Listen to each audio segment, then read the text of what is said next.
Ladies and gentlemen, here's a question that I would like you to answer below in the comments section. Do you think that media and Democrats are truly concerned with the allegations against New York's Emmy Award-winning, New York Times best-selling novelist, Governor Andrew Cuomo? Do you think they're truly concerned that he engaged in despicable behavior?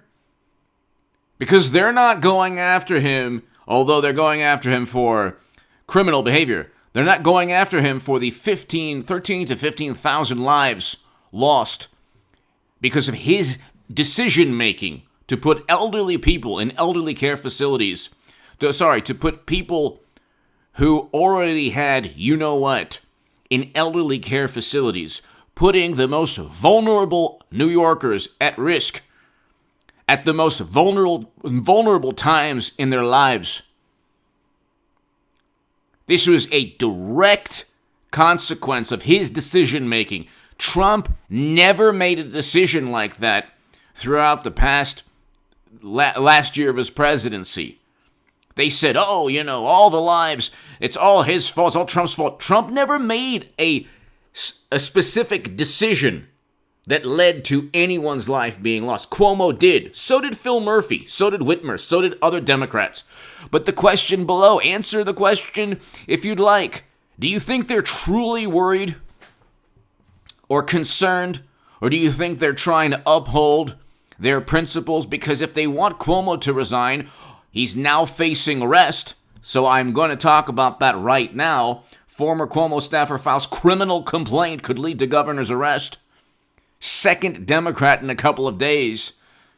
Arizona state senator. I've done a million segments on this. I'm like the only person who's covered this in all of, one of the few people who's actually covered what's taking place in Arizona in all of media. You have a state Senate Democrat arrested for the most despicable, heinous crimes. Just imagine. You can look it up. Not difficult to look it up. I put all the links. All my segments abide by YouTube policies. I put all the reputable links to the claim to back up the claims that I make.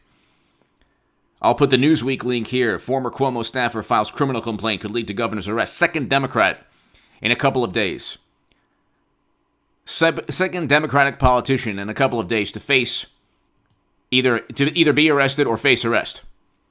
But do you think, and below in the comment section, do you think that they're truly worried or concerned about upholding their value system? Because if they were, they'd force our beloved President Biden to resign.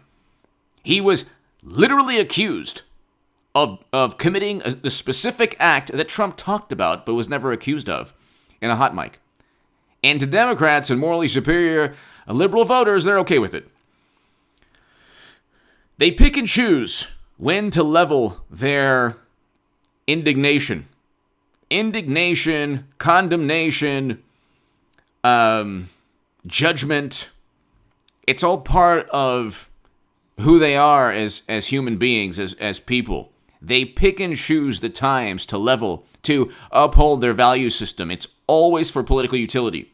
There are very few examples where that political party actually upholds its value system, and it hurts in terms of politics. But hit subscribe to this channel right now. If you want to support this channel, one of the best things you could do, in addition to the Patreon, my Patreon link is below in the pinned comment, and on hagoodman.com. You can read my writing in The Hill, The Huffington Post, Salon, The Jerusalem Post, Times of Israel, other publications, Federalist, other publications as well, Roanoke Times. But if you want to support this channel, if you want to give a super thanks, buy me a cup of coffee, or support the channel any way you'd like, the super thanks is below right next to the share and the like buttons. It's a new feature. It's like super chat for the uploads. So if you want to contribute to a super thanks for this segment and this channel, that's below next to the like and share buttons. He's facing a criminal complaint because he has engaged in endless despicable conduct with his coworkers.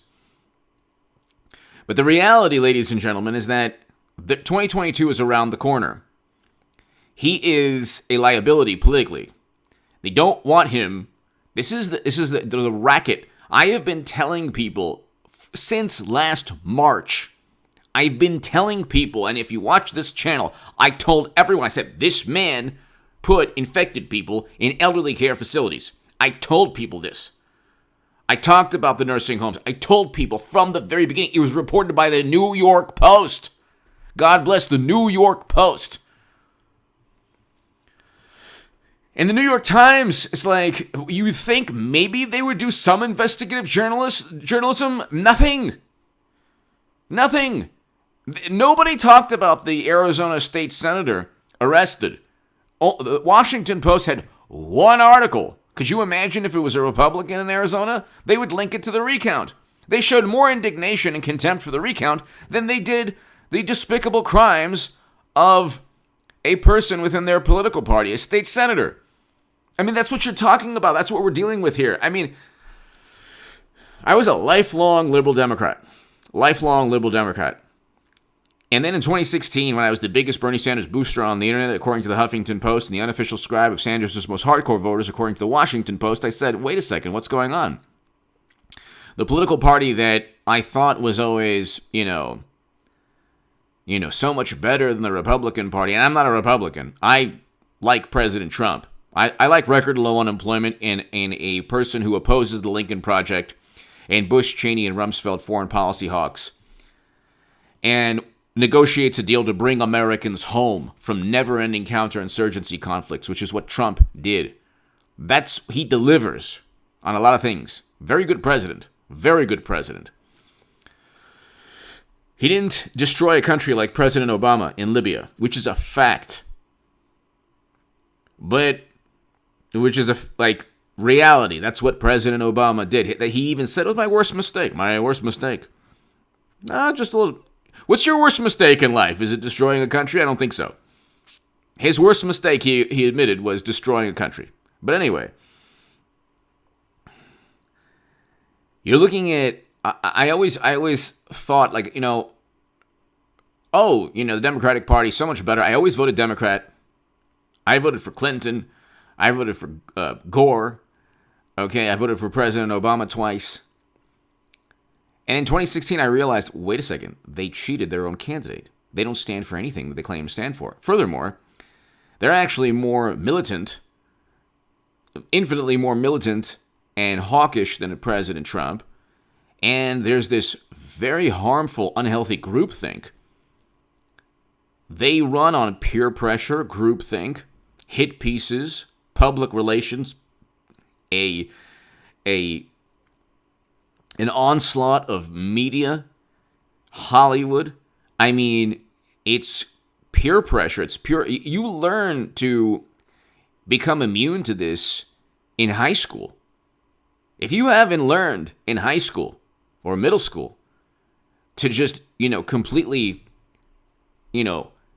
become immune to peer pressure and bullying and that stuff, it's like, It's the Democratic Party runs on this groupthink. They utilize public relations, groupthink, peer pressure to bully and to manipulate people into voting Democrat. That's why, the far left, they get nothing. No Medicare for all, no Green New Deal, no student loan, no nothing. But they still vote Democrat. Why? Because they don't want to lose their friends. They don't want to be shunned. They don't want to be disrespected, demeaned. They don't want to have hit pieces written on them, all that stuff. And then Trump comes along and says, okay, yeah, I don't care about any of this. I don't care about your sacred cows. I don't care about, insulting you or demeaning you or offending you. I would like President Trump to tone down some of his rhetoric. That's the only critique I would say. A rational critique of President Trump. But, because Democrats run off of indignation. But he didn't work with Russia. And the global health crisis was not his fault. And he was right about being suspicious about its origins. And now you have Chris Cuomo, who, the Washington Post stated, took part in a strategy calls advising his brother, the New York governor, on how to respond to the allegations. Both of their careers are done, but they made millions. Andrew Cuomo made $5+ million and the Emmy. That should tell you that never listen to Hollywood on anything to do with morality. Andrew Cuomo got an Emmy. Anyone associated with Hollywood, just tune them out when they talk about issues pertaining to morality. Give me your thoughts below. Hit subscribe right now. I'll have a live stream tonight, probably around 7 p.m. Pacific or so. Thank you. And if you want to give a super thanks to this channel, I would